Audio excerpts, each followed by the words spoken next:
Hey everyone, I'm Udi from Meta Creative Shop. As part of my role as a creative strategist, I work closely with companies just like Artlist and help them strategize their creative content on our platforms. But before we start, what is user-generated content? UGC is any piece of content that was generated by real users, real customers, and has a native look and feel to it. It is, in most cases, more authentic and very, very common on social media. And what is direct response? DR is a marketing approach that aims to drive immediate actions from users. This action could be a purchase or a lead generation or an app install.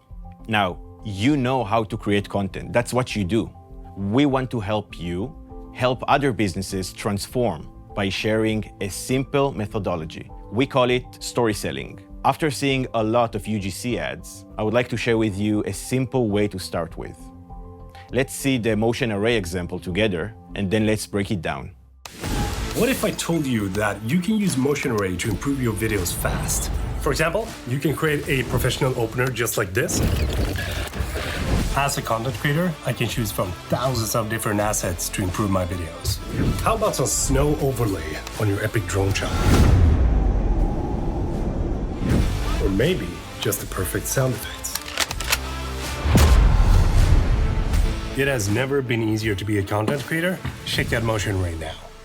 Let's start with the thumb stopping element. Here is something you should know about the first second of any video on our platform. People thumb through around 90 meters of content every day on our platform, which is as high as the Statue of Liberty. This means you need to find any possible way to make people stop and stay interested. You can do it using a camera movement, just like in the motion array example, or with face reaction, or with a strong statement. It's up to you to figure out what's the best way to make people stop and watch your content. Okay, you stopped me from scrolling. What's now? Highlight the main problem your product or service may resolve to people.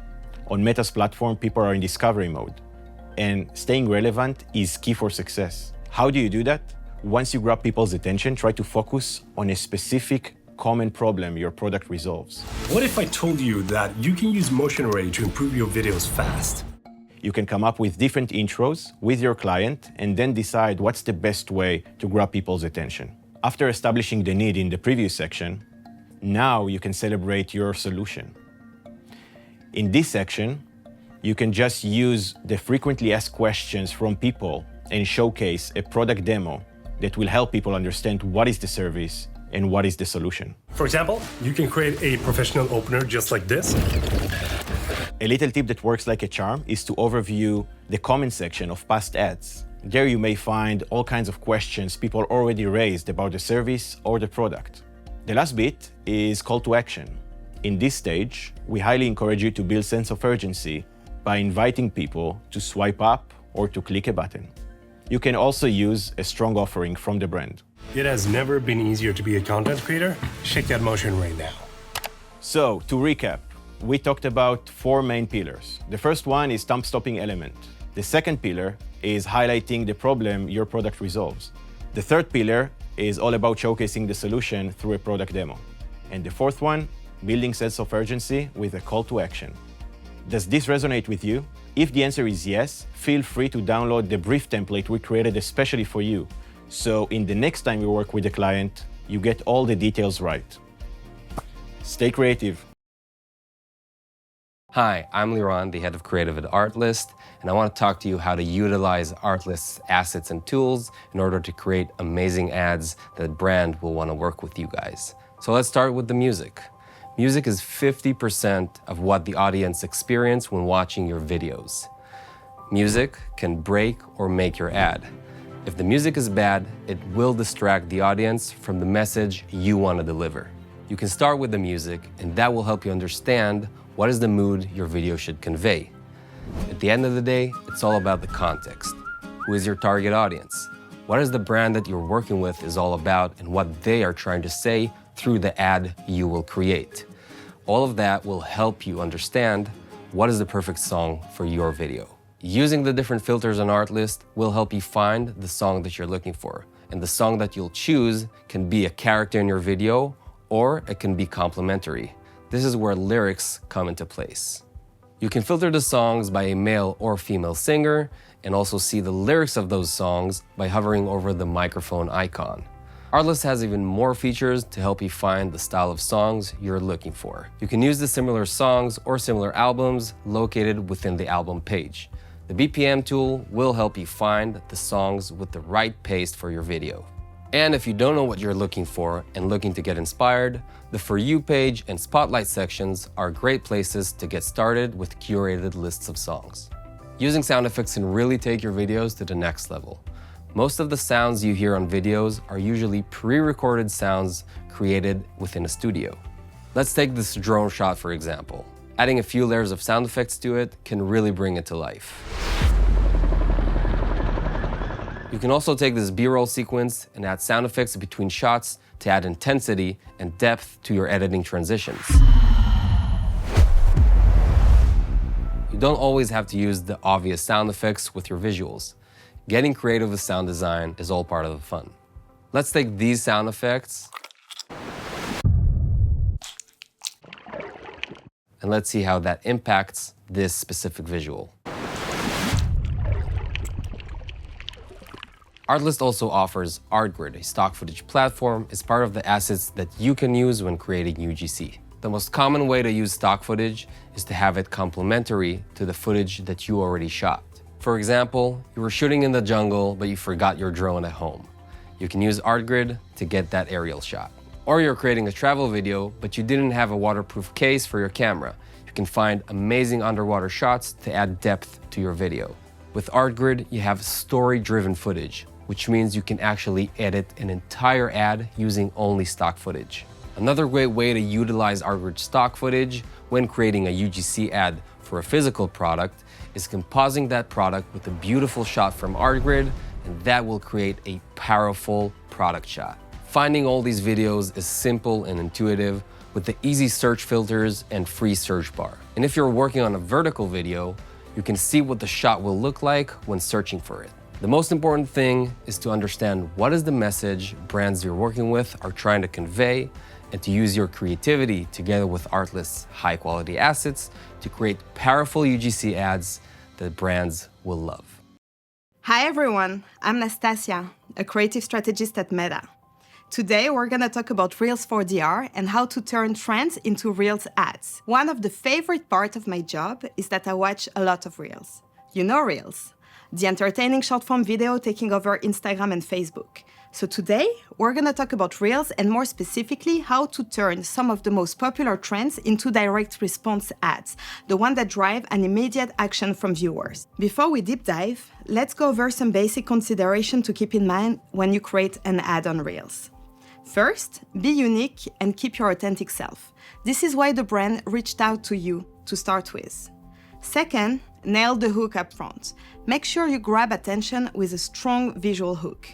Third, show the product in a native way, such as part of your morning routine maybe. Fourth, make it entertaining. And finally, don't forget the CTA. Now, let's talk about trends. Before and after.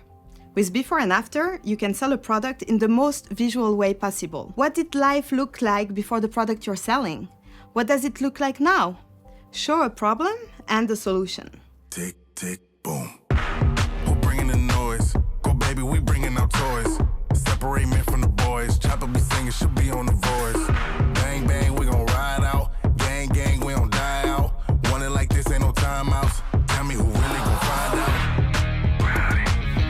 Remember the breakdown of a good direct response ad? First, you have the intro, which is the what and why. Then you have the breaking resistance, and finally, the call to action. Listicle. What's a listicle? It's a way to present your product through a list of benefits and unique selling points. Write down a short list of the top feature of the product you're selling, and turn this reel into an educational asset. The hook of this video could be 3 things you didn't know, 5 reasons to use this product, or even 5 ways to wear this item. Let's take a look at how we did it with Plenty.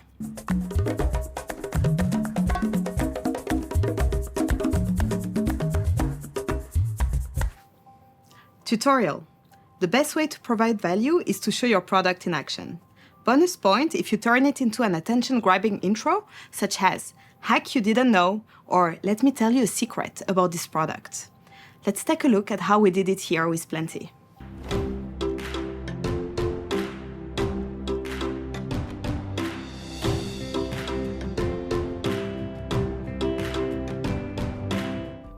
Okay, so we saw a few thought starters and now you know how to create an ad for Reels. Here are some of the things for you to remember. Keep your voice and your uniqueness. Create for direct response. Remember to use a strong hook, show the product, and have a CTA. Finally, start from a creative theme, such as before and after, listicle, or tutorial. And there are still a lot of themes waiting to be discovered by you guys. So, what will you create? Hi Karen, thank you so much for joining us today. Hi, it's great to meet you. Would you like to introduce yourself? Hi, I'm Karen and I'm a director and I like to make fun videos on social media. Most recently, I've been really interested in AI and augmented reality. Great, so let's get started on the questions that we have for you. First of all, you've worked with some of the most recognizable brands like Apple, Instagram, Beats by Dre, and others. How did you come to build a working relationship with them? I definitely remember what it was like to be a creator looking at these brands, being like, how could I possibly get their attention? And I honestly spent years trying to get the attention of large brands. And there was really one thing that kind of unlocked it for me. And that was that I realized that when a brand comes out with like a new product or like a new feature, if you can be one of the first people to use it and start making cool stuff with it, it's so much easier to get their attention than if you are just one of like a billion Instagram users, for example. So whenever a tech company came out with something new, I would really hop on it. And that is actually how I started getting the attention of a lot of these brands. When you're working with smaller brands versus a global mega brand, what are the biggest differences? Small brands, I think there are some advantages of working with small brands. A lot of times they can be more flexible with what kind of work you can do with them. It really depends. Sometimes big brands, they move very, very slowly and they have very specific creative. And so sometimes you're able to get more creative control with smaller brands. Especially when you're starting out. And when you're starting out, it's really good to use small brands to build your portfolio. Have you ever had any major creative differences with a brand when you're working with? And if so, how did you come to a solution? Yeah, I definitely have had creative differences with brands I'm working with. And I feel like my approach or strategy for this has changed throughout my career. So early on, I think when you're establishing yourself, it really helps to be known as someone who can work with clients and be easy to work with. And so if you're a smaller creator, it does help to just put your ego aside and kind of do what the client needs. Especially when you're working with brands, I think sometimes people get in the mindset that like, everything needs to fit in your creative vision just perfectly. And the fact is, when you're doing paid client work, your job is to fulfill that client's vision and their marketing goals. And so what I learned early on in my career was when I do client work, I'm doing it for that client. And if I have creative differences, I'll make recommendations and I'll give them reasons why, but ultimately they do have final say and I do try to be easy to work with. Then I would also do personal projects. And so personal projects were things that I had complete creative control over. And so by doing both, I wouldn't mind so much that like, hey, maybe the client didn't take my exact creative direction. Over the course of my career, I've done more and more personal projects. As I became more and more established, now I have the luxury of being able to pick and choose clients where I'll be able to say, hey, here's the creative direction, and we're only gonna sign the contract if we agree on the creative direction. But that is really something that has taken me like a decade to work up to. And that wouldn't have been a great strategy, early on in my career. Also, how do you balance between the client's needs and your creative integrity and style? Yeah, I do keep up with my personal projects, but now I actually only take on projects if we are already aligned on the creative direction. But that wouldn't have been a good approach for me to take early on in my career because I wouldn't have been in the position to be able to be selective about my clients. What's your creative process like when you first approach a project? Yeah, there's a lot of things that I do to sort of come up with ideas for clients. I actually get the best inspiration for my ideas from other ideas. So I'm constantly looking on like Instagram or Vimeo and just seeing what other creators are doing and bookmarking like, ooh, I like that, I like that, I like that. And I always try to not, do something exactly like someone else. I'll always try to put at least an original twist on it or try to change at least one thing. And these days I have like a backlog of ideas. So I have like all these personal projects that I've wanting to do. And so I have all these ideas that are kind of like looking for clients to matchmake. And so when a new client comes in, I'll be like, okay, is there first any of my existing ideas that I can use and like modify to make it work for this client? That's the first thing I'll try. And then if that doesn't work, then I'll go to like literally my saved folder on my Instagram and just scroll and just start scrolling and just be like, could any of these work? And then if any of them do, I do try to modify and make it my own because I don't want to, take or rip from another creator. Now, as a creator, do you have any golden rules or any most valuable pieces of advice? So as a creator, I think there's a few tips for working with brands. One, you do want to be easy to work with, but two, you don't want to be taken advantage of. And so it is important to communicate clear expectations of what you can do, and communicate clearly the scope of work, figure out, get clear on how many rounds of revisions there's going to be before you sign a contract. Do read your contracts carefully. Oftentimes, brands will put in exclusivity clauses that say you can't work with all these brands for a year. That used to stress me out a lot. Please know that that can always be negotiated. Final question, how does Artlist fit into your workflow? I would spend just hours and hours in stock music hell trying to find good tracks. I spent so much of my time doing that. And then actually, someone told me about Artlist. I think it was actually Insta360. They're like, oh, we use Artlist. And I was like, oh, what's that? And okay, I'll go see if I can find some tracks.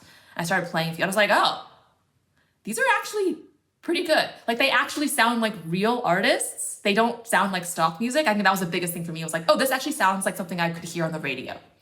And so then I started getting a little obsessed. I went through all the Artlist library. I went through all the different collections. I favorited stuff, starred stuff, downloaded all my favorites. And now I have a folder of 20 favorite songs. I think actually I have a collection on Artlist that you can go look up what my favorite songs are. But I have a collection of 20 songs. Through all the Artlist library.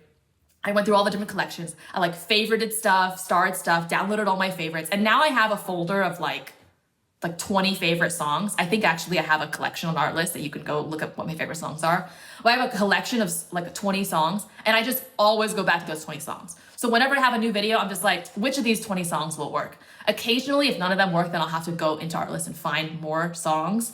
But it has saved me so much time because normally now I can just find a music track in minutes because it's just my 20 favorites and they're good options. And I think, what I really appreciate is just the full licensing. I don't have to worry about commercial use, how many seats, how big is the corporation, is it running on web for a year, how long, I don't have to worry about any of that. And before there was always all this fine print. And then sometimes the music track would cost $500 if you wanted certain rights. It was honestly a pain.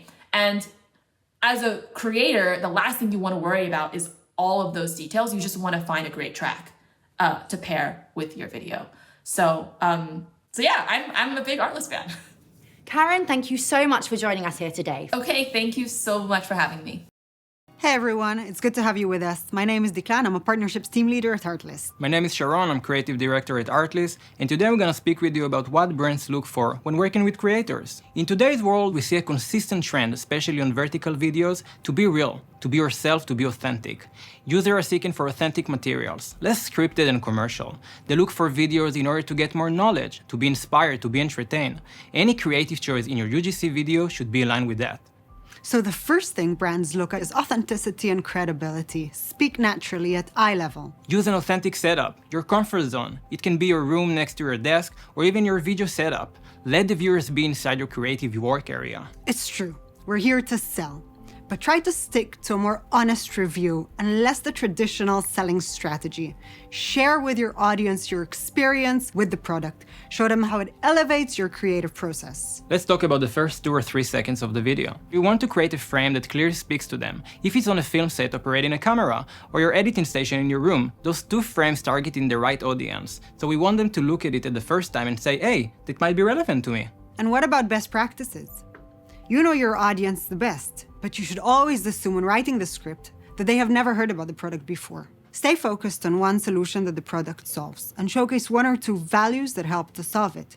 Be a good listener to the brand's needs. Be open-minded and see how you combine your unique storytelling to the brand's messages.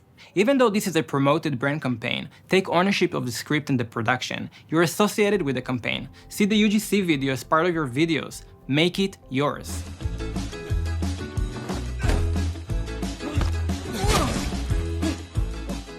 One of the most important tips that we can give you today is don't talk about the product, use the product. Demonstrate the product by showing how it is essential, how it elevates your creative process. Show them how the product helps to level up your production value. And take your videos from good to great. Hey guys, my name is Alon. I'm a product marketing manager supporting creators and businesses at Meta. Today I'd like to walk you through the different opportunities that creators have for making a living from the content that they produce and share over our platforms. So to start off with a little bit of a background, I think it's worth mentioning that we're experiencing a creator's renaissance these days. In recent years, we're clearly seeing a power shift from organizations to individuals, and this change is happening consistently. It's happening across the world and across industries. For example, we're seeing Instagram creators direct music videos, fashion shoots, become movie stars and creative directors at global scale. As a matter of fact, Instagram and Facebook have been taking a dominant part in this renaissance for quite some time now.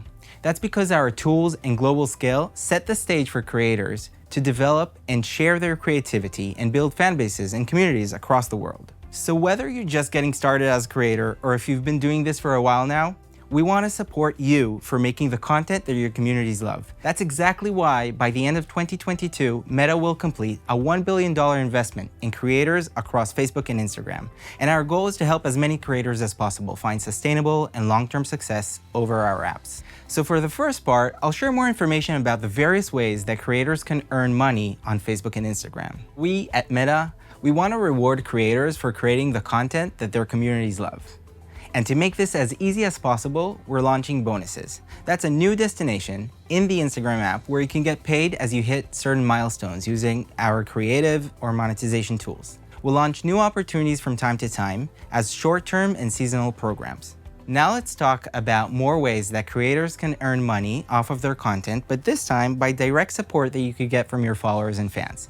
With Instagram subscriptions, creators can develop a deeper connection with their followers by giving subscribers access to exclusive content and benefits, such as live and stories that are available for paying subscribers only. And as we build for the metaverse, investing in Web3 technologies and digital collectibles like NFTs is a crucial part of our long-term commitment to creators. We're beginning to test digital collectibles with a handful of US creators and collectors. This feature includes connecting a digital wallet to Instagram, sharing digital collectibles, and automatically tagging both the creator and the collector. Now let's move to badges in Instagram Live. With badges in Live, fans have another way to show their love to creators, and viewers can purchase during the live video. This is currently only available in a select number of countries, but we really look forward to getting this expanded to additional countries soon. So for creators who want to sell their own merch, we're making it easier to add an existing shop or open a new shop on your Instagram profile. This allows you to display and sell your products directly to fans. I'd like to mention Instagram Creators Marketplace. So this marketplace is built to help connect creators and brands and have them easily partner and do business together. So once you join, you can add your favorite brands to your list of preferred brands so that brands can know that you're interested in working with them. You can also help brands discover you by sharing the topics you care about or interest you the most. So this would be it for today's short recap, but there's more, much more. If you want to stay updated and keep learning, just visit our website or follow us on Instagram.